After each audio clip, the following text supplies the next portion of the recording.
Então, a aula de hoje, a gente vai falar sobre patogenia bacteriana, dando ali um enfoque sobre os agentes causadores de lesões no hospedeiro.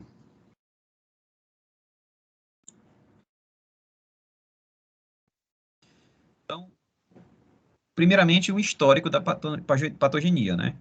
Quem foram os primeiros cientistas a linkarem doenças ou sinais e sintomas a possíveis micro-organismos? Tem alguém que está com o microfone aberto. Clarissa, quer fazer alguma pergunta?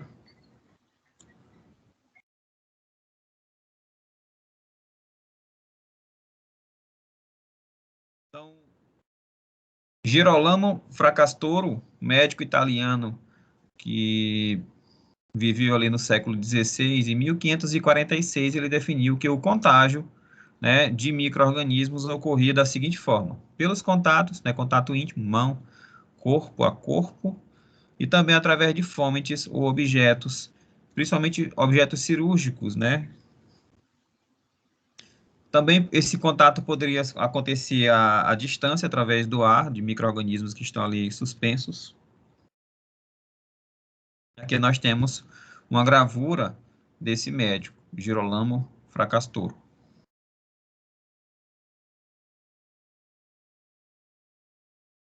Decorrente disso, também nós estudamos, inclusive em aulas anteriores, sobre o postulado de Robert Hooke, que foi descrito por volta de 1875, onde Hooke ele fazia ali uma série de passos para identificar qual patógeno era causador de determinada enfermidade.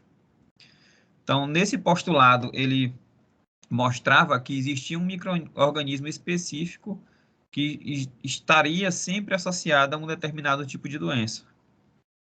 E esse micro-organismo, ele, através desse postulado, ele deveria ser isolado e cultivado em cultura pura. Então, você conseguiria ali coletar o sangue do animal doente e, através desse sangue, desse material biológico, né, não só sangue, mas raspado de pele e tudo mais, você conseguiria isolar esse micro-organismo e cultivar ele, gerando ali uma cultura pura, só daquele micro-organismo. Isso em laboratório. Essa cultura pura, quando fosse isolada, se a gente inoculasse em um animal sadio, ele ia produzir a mesma doença daquele animal inicial que o micro-organismo foi inoculado, que o micro-organismo foi isolado.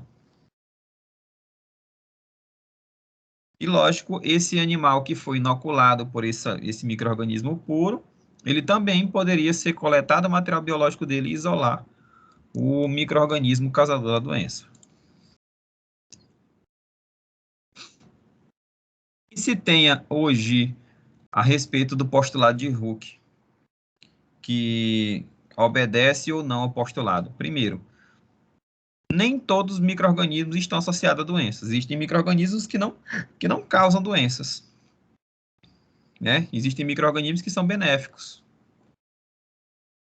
Nem todos os micro-organismos eles conseguem ser isolados em culturas tradicionais. Existem micro-organismos que causam doença, mas quando inoculado em um animal, ele gera uma doença, mas ele não consegue ser isolado em uma cultura pura, tradicional. Um exemplo aí é o Mycobacterium tuberculosis. A bactéria causadora da tuberculose, ela não é isolada em culturas tradicionais de laboratório. Existe uma cultura, um meio de cultura específico para que esse micro-organismo cresça. Ele cresce de forma muito lenta, que é o meio de Lowstein-Jensen, que é justamente para crescer micro-organismos do gênero Mycobacterium, como o Mycobacterium tuberculosis. Nem todos os micro-organismos produzem doenças em animais experimentais. Tem micro-organismo que causa doença no homem, mas quando você inocula esse micro-organismo em um animal, ele não causa doença. Tem animais que são resistentes a esse micro-organismo.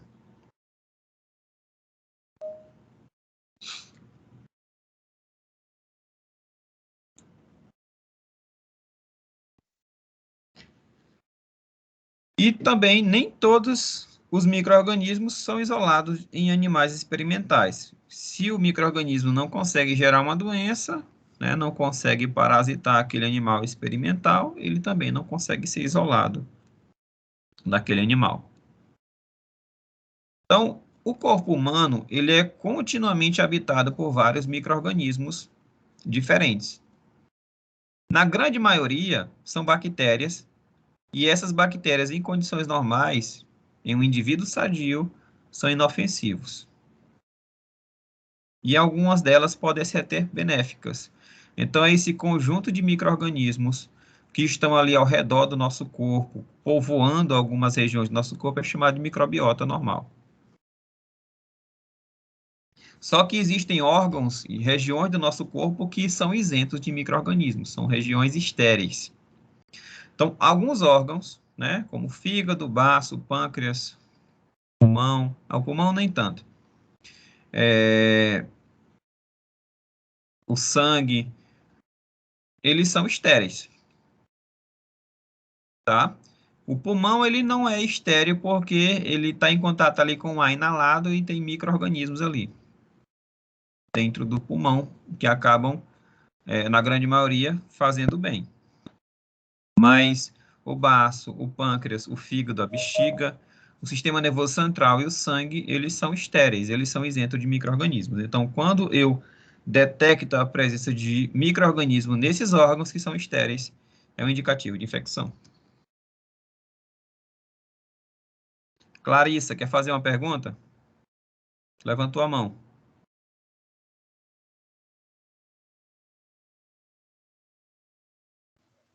Não, professor. Foi sem querer, né?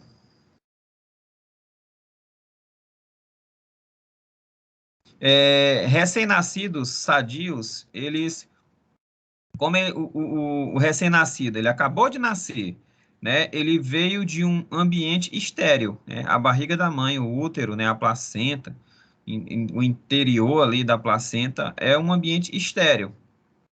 Então, o bebê recém-nascido, quando ele acaba de nascer, ele não tem ali, teoricamente, uma microbiota formada.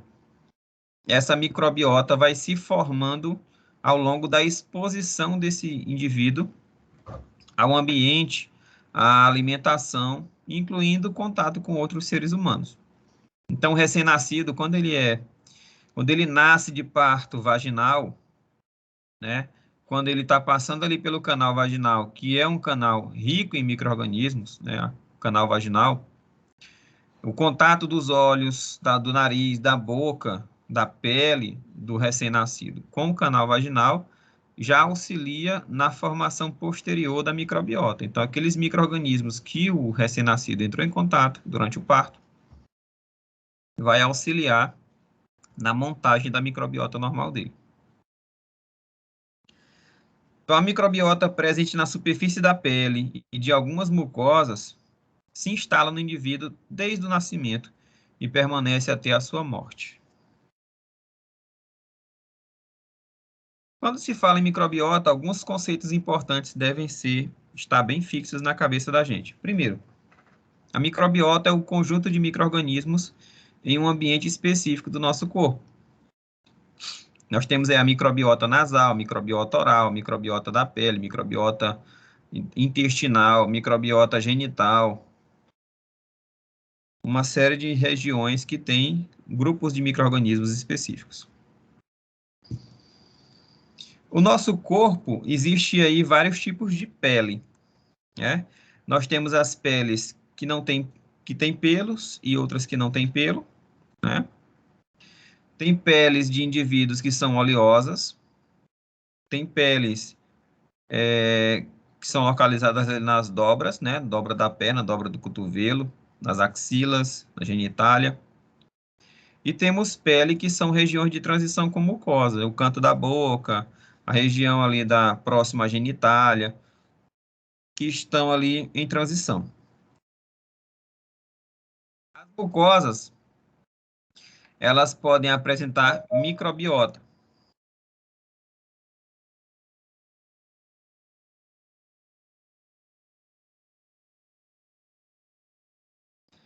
Nós temos aí a conjuntiva do trato respiratório superior, né, como cavidade nasal, a nasofaringe, a orofaringe, a laringe, a cavidade oral, né, o trato intestinal, do intestino grosso, o trato vaginal, a uretra distal, enfim, várias regiões, várias mucosas do nosso corpo que contém aí micro-organismos. E existem algumas mucosas que são estéreis. Os brônquios, a mucosa dos alvéolos pulmonares, a mucosa uterina, a mucosa da bexiga, né? São regiões que não têm micro-organismos normalmente. Pode apresentar micro-organismo, mas quando apresenta é uma infecção, não é natural, não é normal.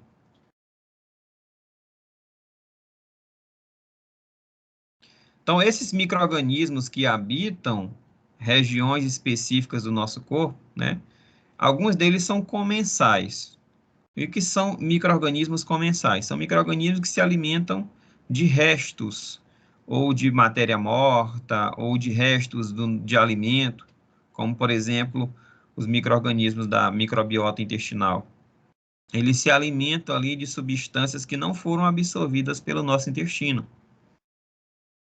E eles, né, alguns deles são saprófitas também. Saprófitas são micro-organismos que se alimentam de matéria em decomposição. Então, a nossa pele que está descamando, que está morrendo, essas células mortas são utilizadas como fonte de alimento por alguns micro-organismos. Então, essas bactérias, elas estão em equilíbrio populacional. Então, elas têm ali uma quantidade de micro-organismos equilibrada. Tanto que o aumento de micro-organismos ou diminuição pode ser um indicativo de doença. Como que essas microbiotas, elas ficam em equilíbrio? Porque as bactérias, elas tendem a se multiplicar muito rápido. O nosso corpo produz substâncias microbicidas. São encontradas no suor, são encontradas na lágrima, são encontradas na secreção, na saliva, no suco gástrico, no suco entérico.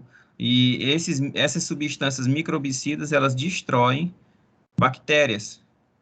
E, ao mesmo tempo, as bactérias vão se multiplicando. Então, esse contraponto entre destruição e produção faz ali um equilíbrio.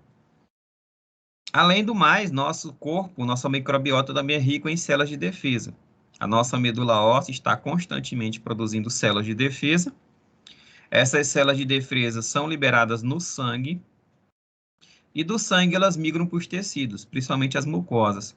E lá elas combatem micro-organismos da microbiota, gerando ali um equilíbrio. Destruição, essas células de defesa destroem o excesso de micro-organismos, ao passo que esses micro-organismos vão se multiplicando. Então, esse contraponto, novamente, gera esse equilíbrio, destruição pelas células de defesa e multiplicação bacteriana.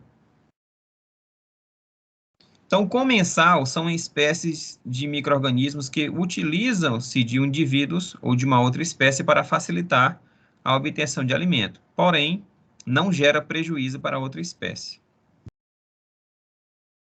Simbionte é uma interação entre organismos que geram vantagens, né? Então, o micro-organismo da flora intestinal, por exemplo, se alimenta dos restos nutricionais, está protegido ali dentro do nosso intestino. Em contrapartida, esses micro-organismos, eles produzem substâncias benéficas para o nosso corpo, algumas vitaminas, por exemplo, e auxiliam na digestão de outras substâncias.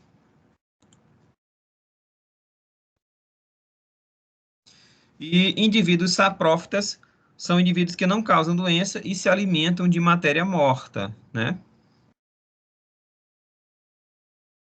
Então, no nosso corpo, existem, na microbiota, né, existem micro-organismos que são não patogênicos, ou seja, não causam doenças.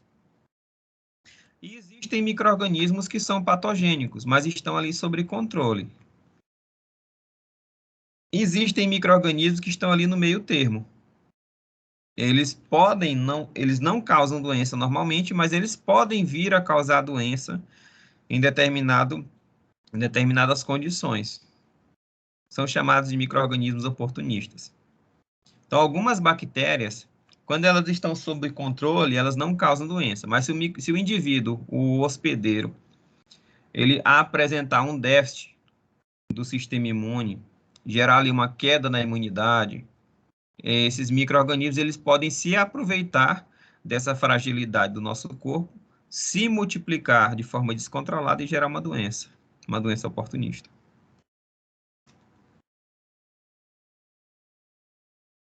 Certo, pessoal? Tudo bem até aí? Tudo tranquilo?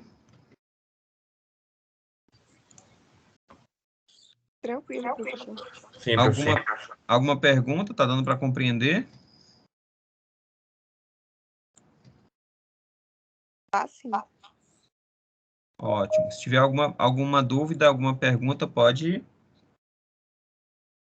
lançar aqui, tá bom?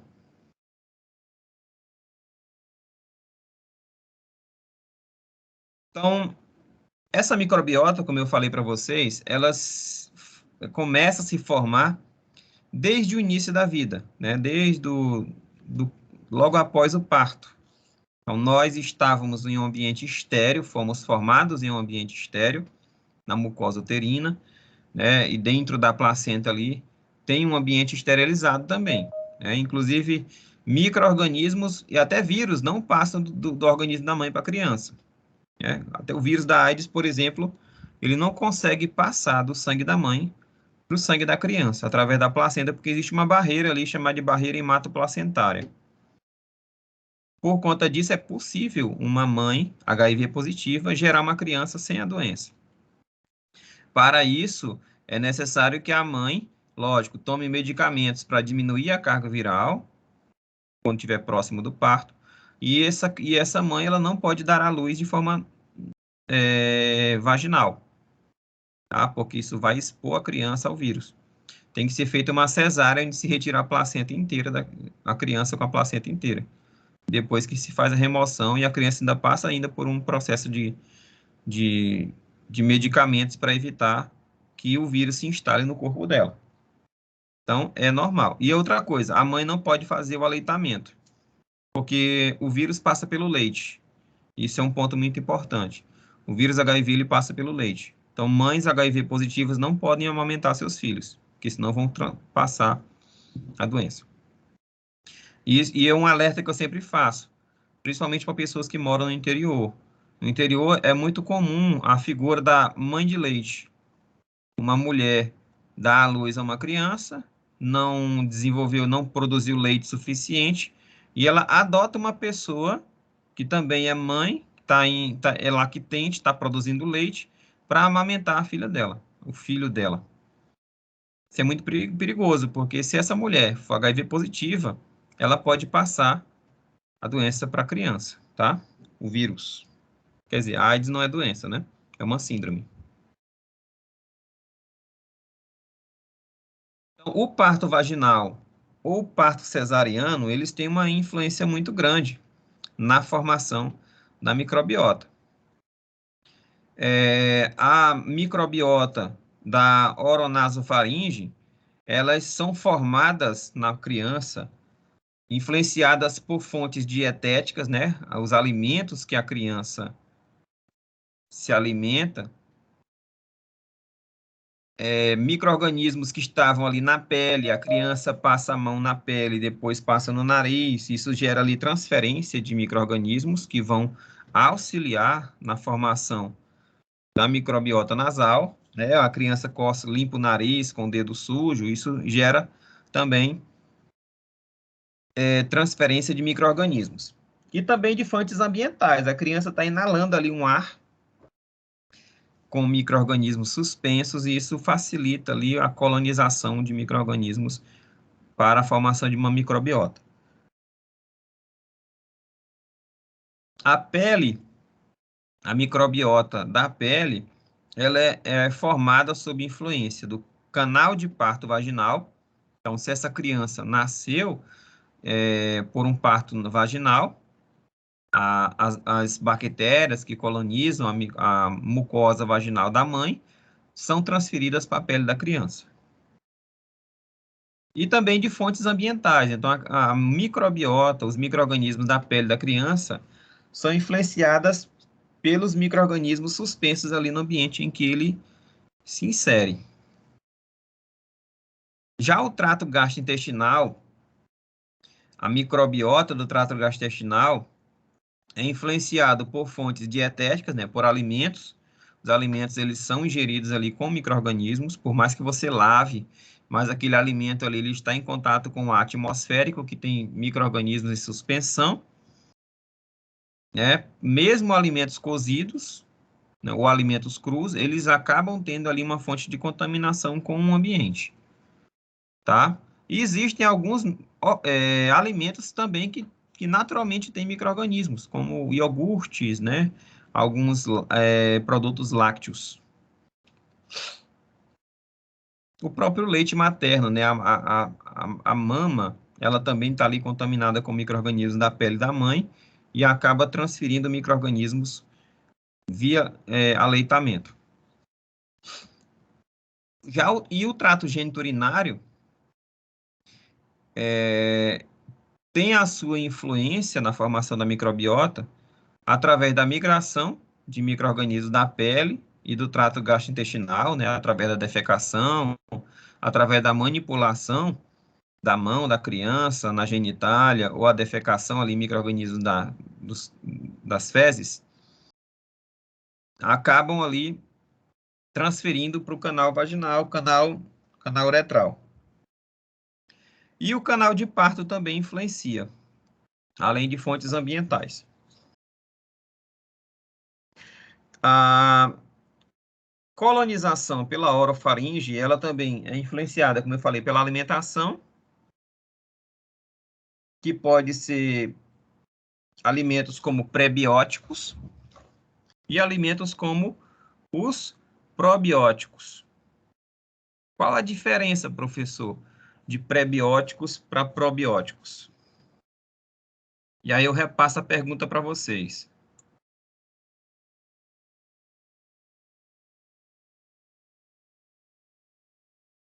Alguém sabe a diferença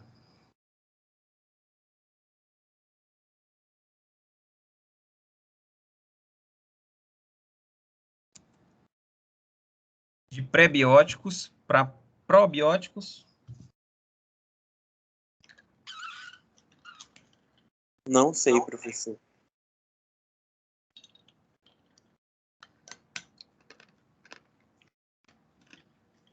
Mas você sabe que existe diferença. Já tinha ouvido falar de prebióticos e probióticos?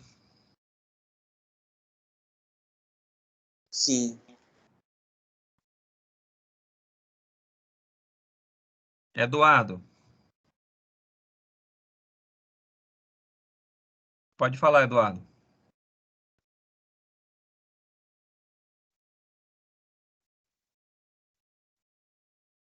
Não estou te ouvindo.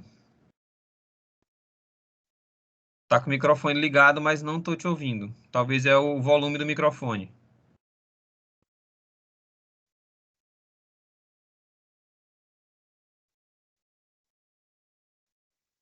Não estou ouvindo, Eduardo.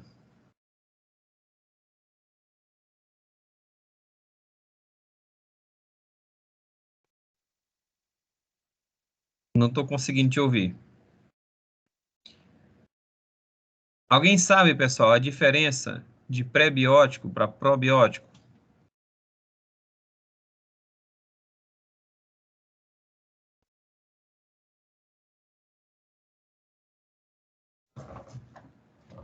Tudo bem. Então, vou explicar para vocês a diferença. Então, os prebióticos,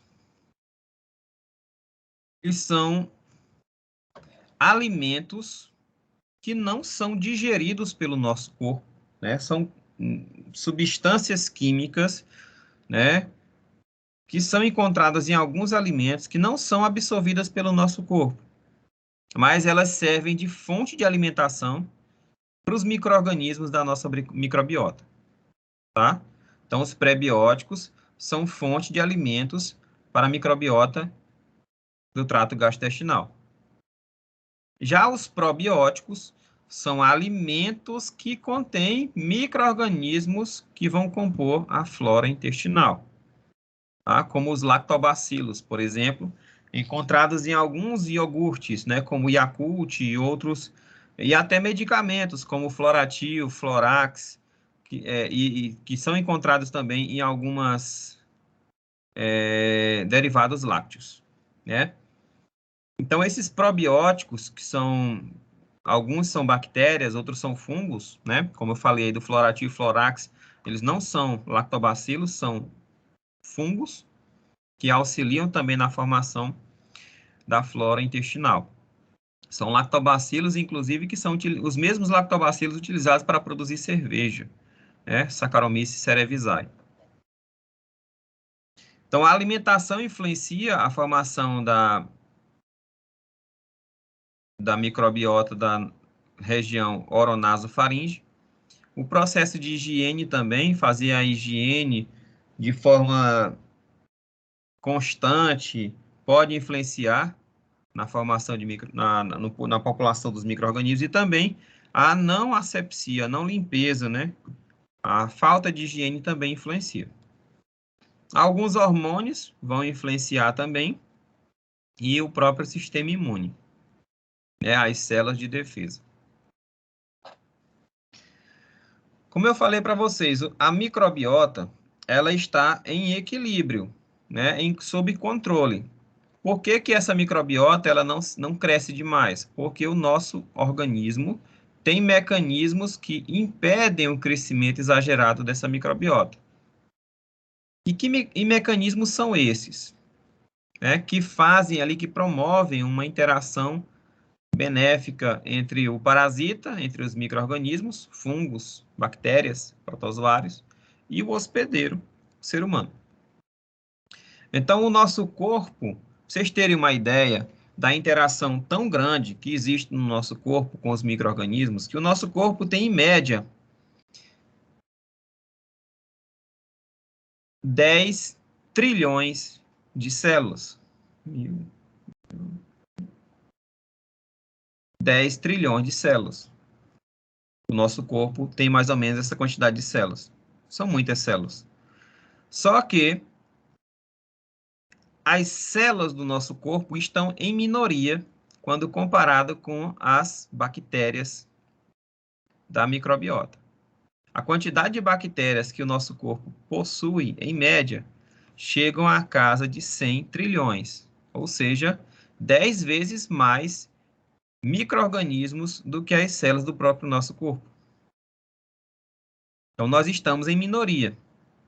E aí eu sempre falo, né, brincando para os meus alunos, quando vocês estiverem tristes, lembrem-se que no seu corpo existem trilhões de bactérias e que, para elas, você é o mundo. Então, nós nunca estaremos sozinhos porque existem trilhões de bactérias no nosso corpo que são mais numerosas do que as próprias células do nosso corpo. 10 vezes mais.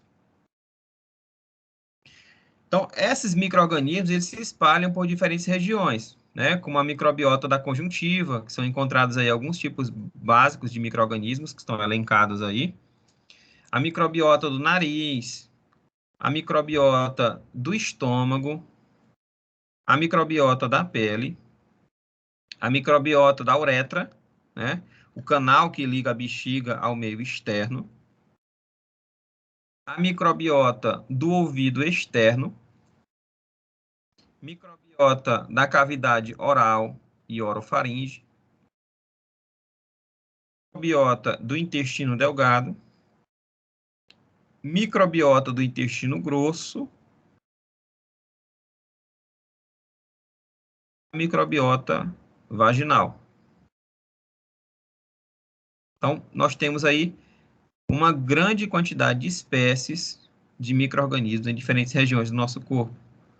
Eles se adaptam às condições de pH, condições de oferta de alimento, as condições de oxigênio, as condições de umidade, tudo isso influencia quais tipos de micro-organismos vão povoar o nosso corpo. E algumas bactérias que podem gerar doenças em regiões específicas, como a meningite, que é a inflamação das meninges do cérebro, são causadas aí por alguns tipos de bactérias, como Streptococcus pneumoniae,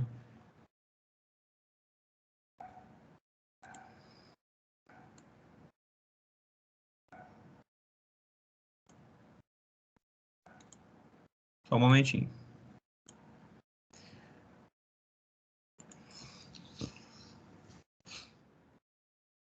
Streptococcus pneumoniae, Neisseria meningitidis, Haemophilus influenza, Streptococcus agalacti, Listeria monocytogenes. Tudo isso gera inflamação das membranas que revestem o cérebro. Infecção ocular, a famosa conjuntivite, causada por Staphylococcus aureus, Neisseria gonorreia, Chlamydia trachomatis. Sinusite, causada ali por Streptococcus pneumoniae, Haemophilus influenza. Otite, causada ali por Streptococcus pneumoniae. Faringite, infecção pulmonar. Gastrite, infecção de pele, diarreias e também infecções urinárias, além de infecções sexualmente transmissíveis, as famosas ISTs. São transmitidas pela relação sexual desprotegida. Mas, apesar disso, o nosso corpo tem mecanismos de defesa contra esses micro-organismos.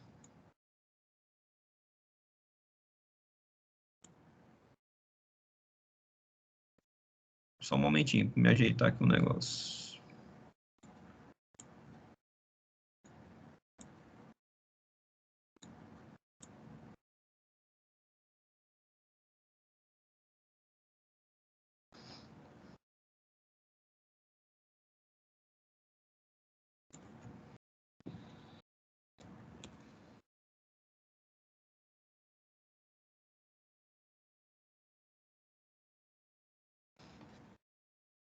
Quais são esses mecanismos de defesa que o nosso corpo possui? Nós temos aí lisozimas, que são enzimas digestivas que estão presentes na nossa lágrima e também presentes em outras secreções. Essas lisozimas, elas dissolvem as paredes celulares bacterianas, gerando destruição da bactéria. Essa lisozima também é produzida por algumas células de defesa.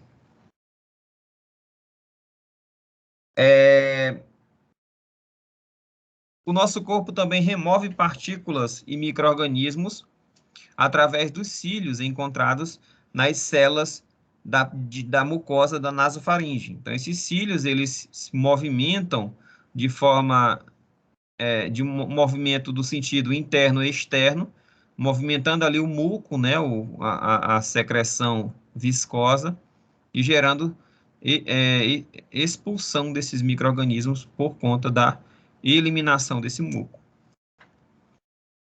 O muco e os cílios que revestem a traqueia, eles suspendem e deslocam os micro-organismos para fora do corpo. A pele, que também é uma barreira física, produz ácidos graxos, que são antimicrobianos, além de peptídeos antimicrobianos.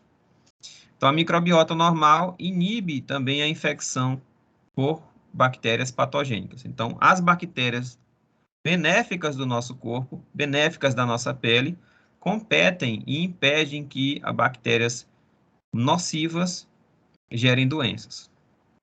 Então, a nossa pele produz substâncias químicas contra esses micro-organismos, produz ali, tem ali uma barreira biológica, os micro-organismos benéficos competem com os patogênicos, E a pele também é uma barreira física. Os micro-organismos, eles não conseguem penetrar o nosso corpo porque a pele é uma camada de células muito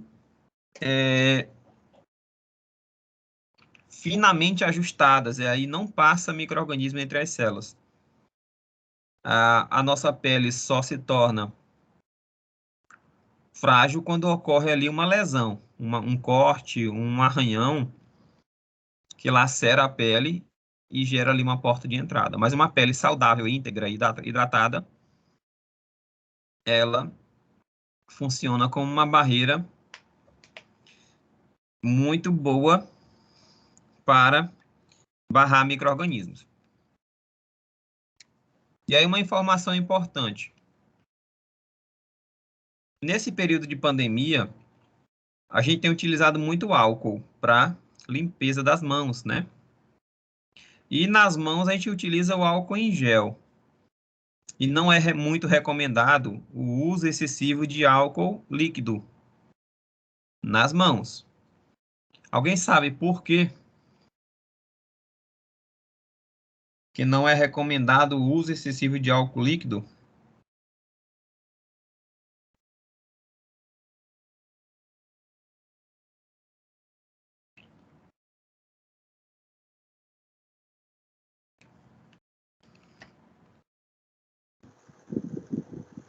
Não, professor. O álcool líquido, ele gera desidratação.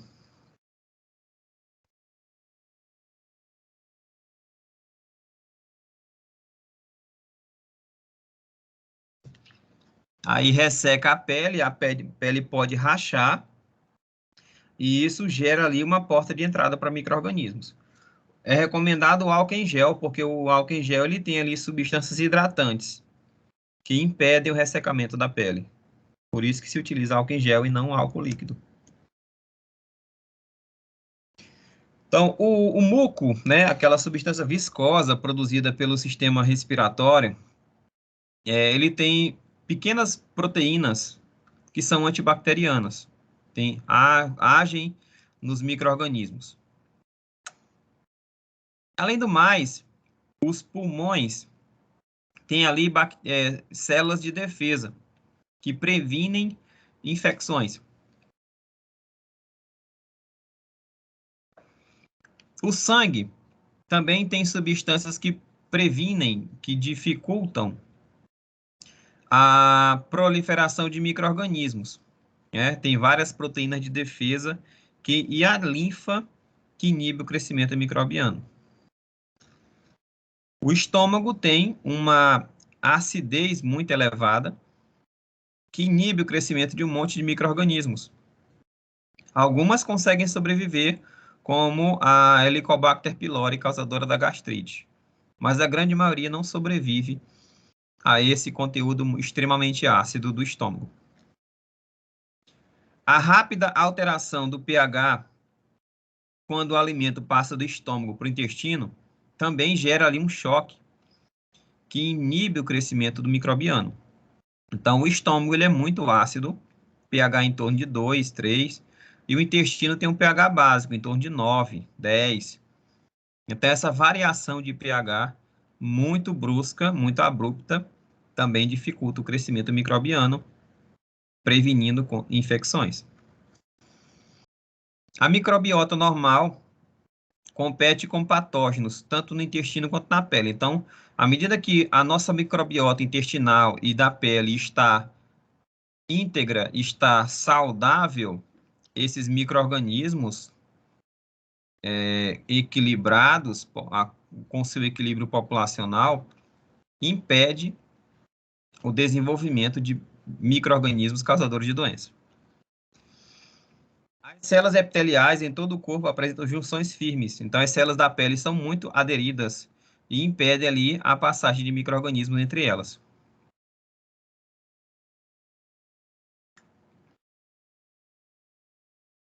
E também, o fluxo do trato urinário previne infecção. Então, à medida que a urina vai descendo, ela vai lavando a uretra e vai prevenindo ali o crescimento exagerado de micro-organismos. além da urina ser um pouquinho ácida, ela também tem essa ação antimicrobiana. Então, o controle da microbiota do nosso corpo é feito por alguns mecanismos físicos e químicos e biológicos também. Quais são os mecanismos físicos? Nós temos aí a integridade da pele. A pele, ela é formada por camadas de células que são muito aderidas umas às outras e impede a passagem de micro-organismos. A bactéria, quando ela tenta penetrar o corpo, ela é impedida por conta dessa camada de células muito justapostas. No trato digestório, existem vários anéis musculares que controlam a passagem do alimento de um compartimento para o outro. Então, nós temos aí o esfíncter cárdia, que controla a passagem de alimento do esôfago para o estômago, o esfíncter piloro, que controla a passagem de alimento do estômago para o intestino delgado, o esfíncter iliocecal, que controla a passagem de alimento do intestino delgado para o intestino grosso, e o esfíncter anal, que controla a saída do alimento para o meio externo. Então, esses esfíncteres, eles impedem ou controlam o trânsito de alimentos e de bolo fecal, bolo quimo, quilo, durante o trânsito intestinal. O muco também é uma barreira física, né? Aquela substância viscosa, ela serve como armadilha para os micro-organismos aderirem, e quando esse muco ele é expectorado, ele é expelido pelo nosso corpo, ele leva consigo uma grande quantidade de micro-organismos. Por exemplo, quando você entra num ambiente muito sujo, mofado, automaticamente o teu corpo começa a ativar o mecanismo de espirro e de tosse. O teu trato respiratório começa a produzir grande quantidade de muco, e esse muco, quando ele é expelido ou expectorado, o espirro também, ele elimina uma grande quantidade de micro-organismos que foram inalados. Juntamente com o muco que é expectorado, né, que está ali aderido a uma grande quantidade de micro-organismos, quando esse muco ele é expectorado, ele vai varrendo todo o trato respiratório. Então, o trato respiratório, na mucosa do trato respiratório, ela é composta por células ciliadas e células caliciformes.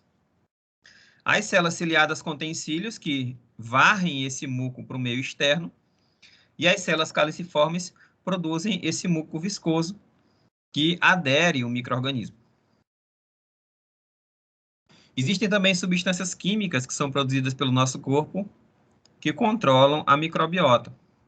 Nós temos aí as lisozimas, que são enzimas digestivas, os ácidos graxos da pele.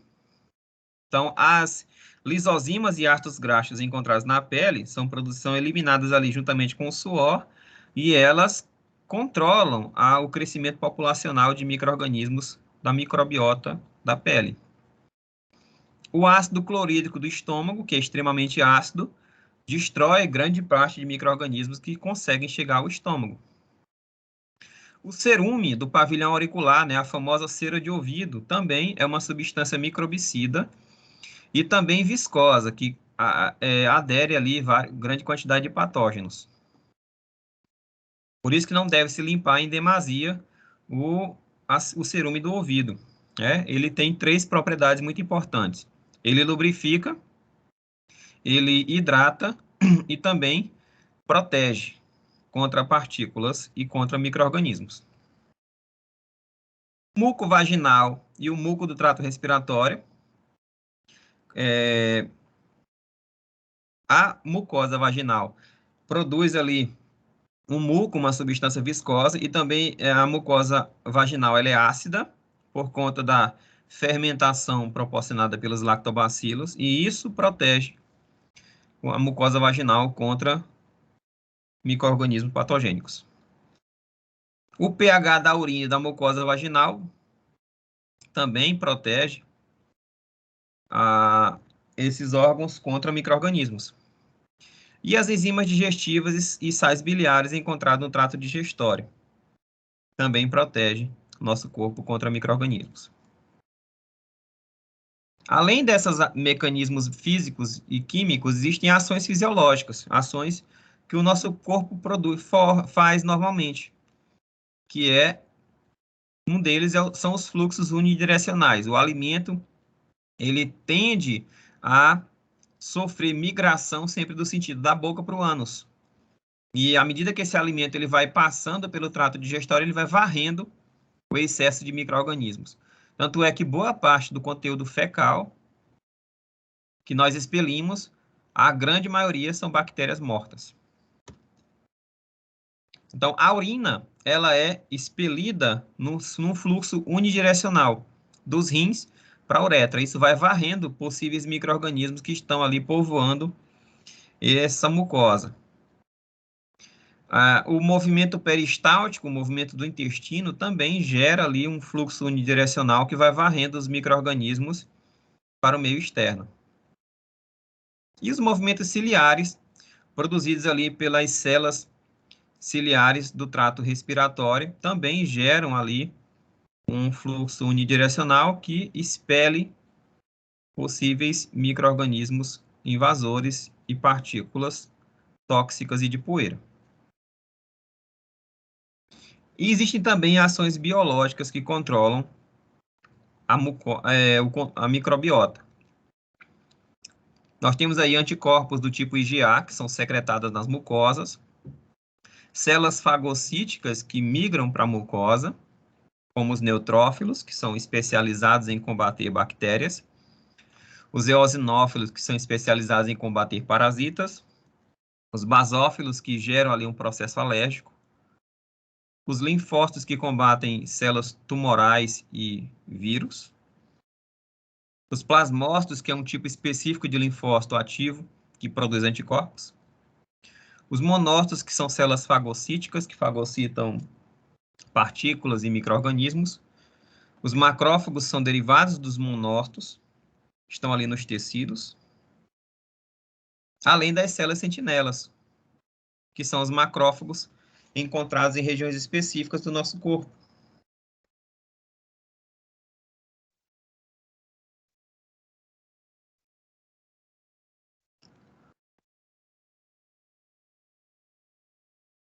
Como os macrófagos encontrados nos rins, no cérebro, nos vasos sanguíneos, nos pulmões, no fígado, no baço, na medula óssea e nos linfonodos. Também nós temos tecidos linfóides, tecidos de defesa ligados à mucosa, que são regiões de alta concentração de micro-organismos da microbiota. Além das proteínas de defesa que o nosso corpo produz constantemente. O fígado e outros órgãos produzem proteínas de defesa. E o nosso corpo tem um estado basal inflamatório que mantém a produção dessas células de defesa e proteínas de defesa para controlar os micro-organismos presentes no nosso corpo. Sem esse estado inflamatório basal, o indivíduo ele fica imunossuprimido e pode estar sujeito a infecções oportunistas. Então, a pele, ela é colonizada por vários micro-organismos, dentre eles cocos gram-positivos, como Staphylococcus aureus, que é extremamente comum, e é uma bactéria que pode causar doença. O Staphylococcus epidermidis também é muito comum em grande quantidade. E alguns estreptococos que podem ou não estar presentes, como Streptococcus pyogenes, que também causam doença. Então, eles povoam ali as camadas superficiais da pele. Além de cocos gram-positivos, nós também podemos encontrar bacilos gram-positivos, como Corynebacterium, Propionibacterium acnes, que são causadores da acne. Quando o indivíduo está na puberdade, que produz ali muitos hormônios e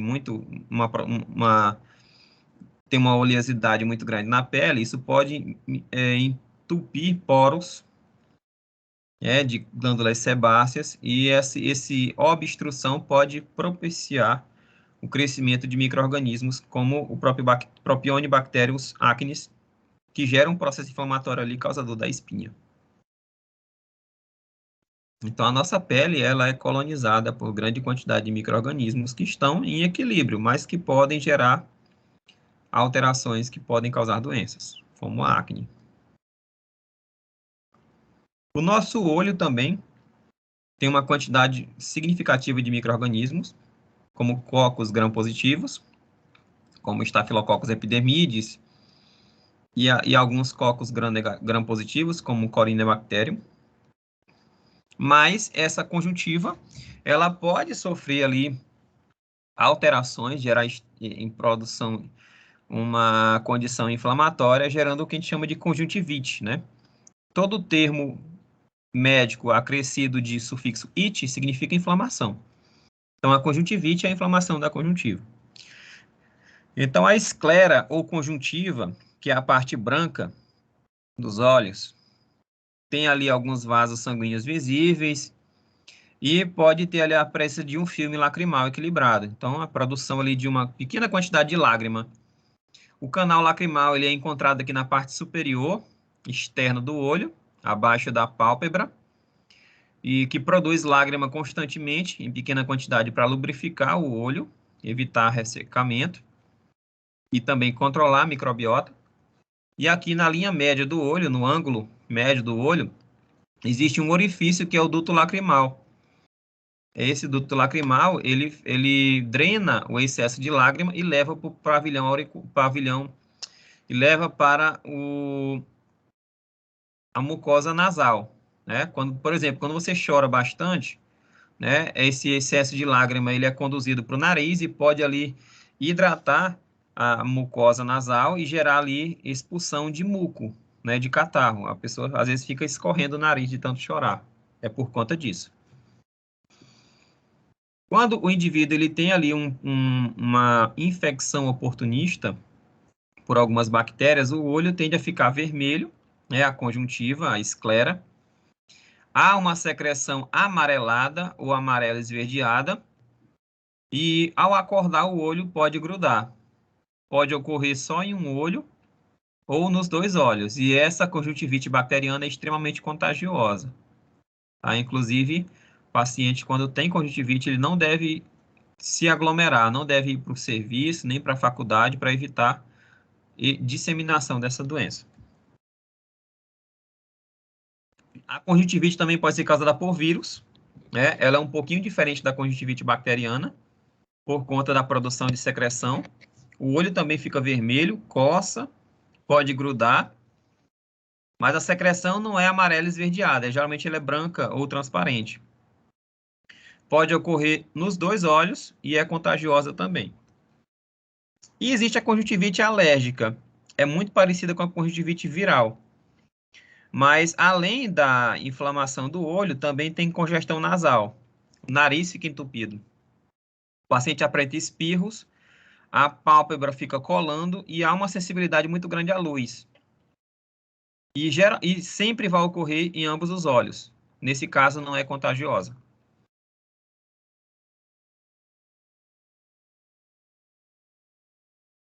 Até aí tudo bem, pessoal?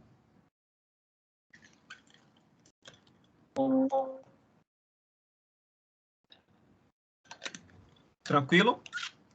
Sim, professor. Tranquilo. Sim.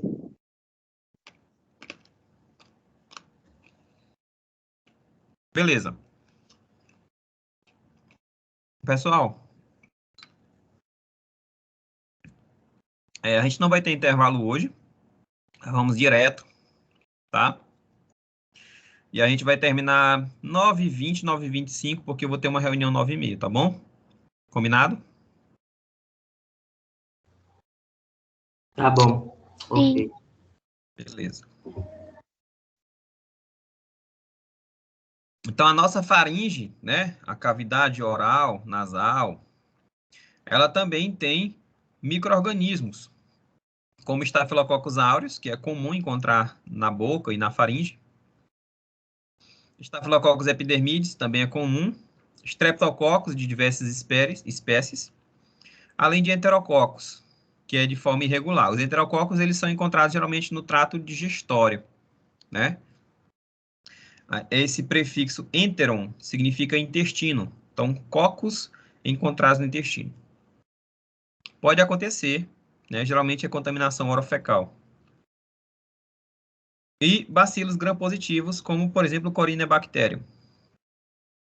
Então, as bactérias de uma boca, né, sem higienização, elas podem, inclusive, causar doenças graves, como uma inflamação da parte interna do coração, chamado de endocardite bacteriana. Como isso acontece? Quando o indivíduo ele não tem uma higienização adequada da boca, essas bactérias elas podem se proliferar, atacar a cavidade oral, fazendo com que qualquer ferimento, qualquer machucado na boca sirva como condução desses micro-organismos para a corrente sanguínea. Esses micro-organismos na corrente sanguínea começam, então, a liberar substâncias tóxicas, e essas substâncias tóxicas geram inflamação em vários locais. Então, a circulação dessas bactérias na corrente sanguínea desequilibra o organismo e gera um risco de doença cardíaca maior. Algumas bactérias, elas colonizam ali o espaço entre os dentes, né, chamado de espaço periodontal, colonizando ali a gengiva e a bolsa periodontal. Esses micro-organismos liberam ali,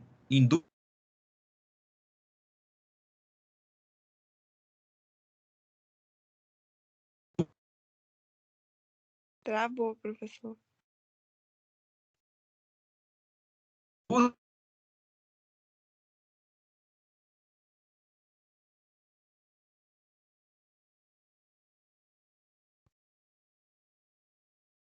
Tudo bem? Tranquilo? Deu uma leve oscilação aqui na internet. Voltou.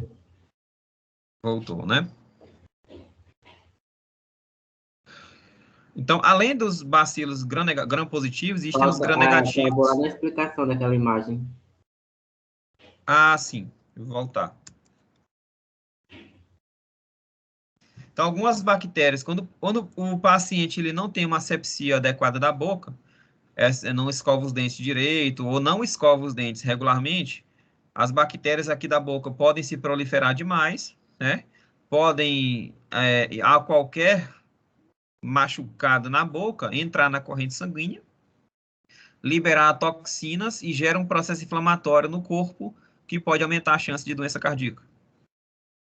Ou esses micro-organismos podem infectar, né, crescer no espaço periodontal, né, aquela bolsa que reveste o dente, gerando ali um processo inflamatório, né? Esses micro-organismos vão crescer demais, vão ativar as células de defesa.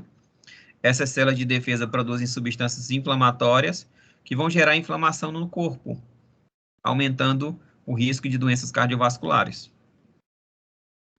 como a endocardite bacteriana. Então, além das bactérias gram-positivas, existem as gram-negativas, como as enterobactérias, como Escherichia coli, Proteus mirabilis,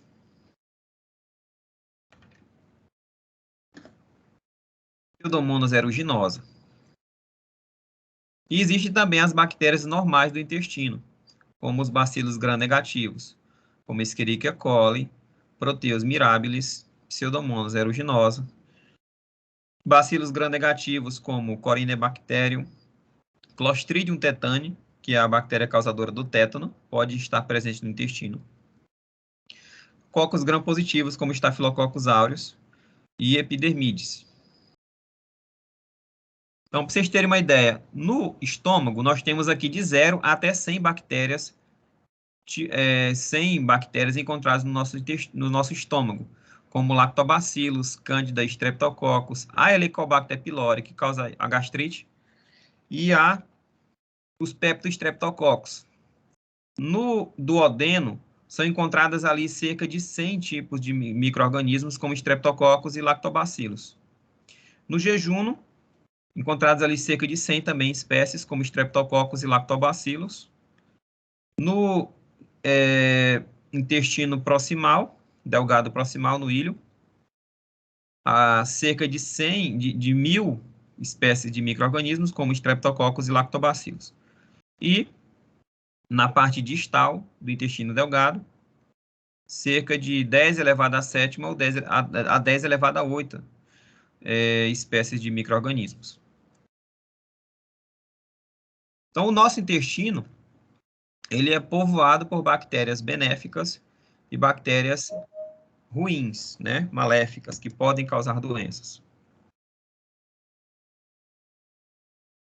Dentre elas, de bactérias benéficas, nós temos aí os lactobacilos e os bacterióides. E também bifidobactérias e Escherichia coli. Agora, quando esse intestino ele é povoado por micro-organismos ruins, eles vão gerar infecções intestinais, como o Campylobacter, Clostridium, né? Clostridium tetani, e outras espécies do gênero. Enterococos e também estafilococos vão gerar ali infecções intestinais. Então, qual a função da nossa microbiota? Os nutrientes que são encontrados aqui no intestino, né, eles são facilmente digeridos com auxílio da microbiota, né? Então, algumas bactérias promovem a digestão e fermentação de alguns alimentos que não são digeríveis sozinhos pelo nosso organismo, como, por exemplo, alguns aminoácidos, alguns açúcares e algumas vitaminas. E também, algumas bactérias do nosso intestino sintetizam vitaminas, como vitamina K, vitamina B12, vitamina B8. Outra função da microbiota intestinal é a função de barreira. Elas crescem na superfície do intestino e impedem que bactérias maléficas se aproximem do intestino. Elas ajudam na produção de muco protetor pelas células intestinais e impedem a penetração de micro-organismos patogênicos. E elas também atuam na defesa. Ela ajuda na ativação do sistema imune intestinal, que potencializa ali o combate de micro-organismos maléficos. E também tem a função de preservar, porque ela ajuda na maturação do trato gastrointestinal, mantém a mucosa intestinal íntegra, saudável, e produz também, ajuda na produção de muco e também produz enzimas que auxiliam também na produção de enzimas pelo intestino. Tá? Então, essas são as funções principais da microbiota normal do intestino, auxiliando na saúde do nosso intestino. Então, algumas fibras da nossa dieta, que funcionam como prebióticos, elas ajudam, né, a alimentar algumas bactérias do nosso intestino, como as bactérias do gênero Firmicutes e bacterióides. Os ácidos biliares primários auxiliam também no funcionamento de bactérias específicas. Algumas bactérias gram-negativas que são encontradas no nosso intestino, a presença de lipopolissacarídeo gera a ativação de um processo inflamatório. Então, existem vários mecanismos que são ativados por bactérias encontradas no nosso intestino, que auxiliam num processo de doença, tá? Alterando ali o funcionamento do cérebro, do intestino, do tecido adiposo, da produção de gordura, na resistência à insulina e também facilitação do surgimento do diabetes, certo? E também formação de câncer. Alguns ácidos graxos, alguns tipos de gordura ajudam na formação de uma microbiota normal, e alguns ácidos ruins podem gerar uma oxidação, um processo inflamatório no intestino que melhora, que propicia o surgimento do diabetes, a resistência à insulina. Então, a microbiota normal, ela gera ali uma competição por nutrientes e sítios de adesão no epitélio intestinal, e isso impede a ligação de bactérias patogênicas. Então, como a bactéria patogênica tenta se ligar à célula intestinal, as células da microbiota já estão lá e impedem essa ligação. Elas também produzem biosurfactantes, né, que são substâncias que reduzem a viscosidade, regulam a produção de muco pelas células caliciformes. Então, elas induzem a produção de muco, que funciona como uma espécie de barreira que impede a penetração do micro-organismo, além da produção de metabólitos externos, né, de substâncias tóxicas que destroem bactérias patogênicas. Elas também auxiliam na formação, na fortalecimento do sistema imunológico, e isso melhora ali a destruição de bactérias patogênicas e também regulam como barreiras epiteliais. Elas auxiliam na produção de substâncias que impedem a penetração dos micro-organismos patogênicos. Então, o intestino, ele pode ter a sua saúde melhorada ou mantida através da ação de prebióticos. Os prebióticos são carboidratos, são açúcares que não são digeridos pelo nosso corpo, mas que eles estimulam seletivamente a atividade de bifidobactérias e lactobacilos no cólon, ou seja, eles funcionam como alimentos para esses micro-organismos, e esses micro-organismos acabam crescendo mais do que o normal, melhorando a saúde do nosso intestino. Então, alguns carboidratos, como lecitinas e outras fibras vegetais, são consideradas prebióticos. Inclusive, são encontrados em alimentos e também são encontrados em cápsulas vendidas como alimentos, como suplementos alimentares. E isso melhora a saúde do intestino. E existem também os probióticos, que são micro-organismos vivos, né? E taxonomicamente são relacionados com a microbiota do cólon, como alguns alimentos como lactobacilos, iogurtes, né? E alguns medicamentos, como o Floratil, que são repositores da flora intestinal, que também promovem a manutenção da saúde intestinal. Então, aí nós temos uma tabela com vários tipos de probióticos, né? De gêneros de diferentes micro-organismos, lactobacilos, que são bactérias, bifidobactérias, alguns fungos, como Saccharomyces cerevisiae e Botulardi, e outros micro-organismos. Lembrando que o Saccharomyces cerevisiae é o micro-organismo, é o fungo que fermenta o malte, né, e a cevada para a produção de bebidas alcoólicas, como a cerveja. E o Saccharomyces boulardii é encontrado em alguns suplementos alimentares, né, alguns probióticos, como o Floratil. E os prebióticos são fruto-oligosacarídeos, que são mais eficientes como efeito probiótico, tem de 10 a 60 resíduos de monossacarídeos, como a inulina, né, que tem glicose na sua composição, tem alguns resíduos de frutose, e esses resíduos de frutose podem ser de 12 a 60.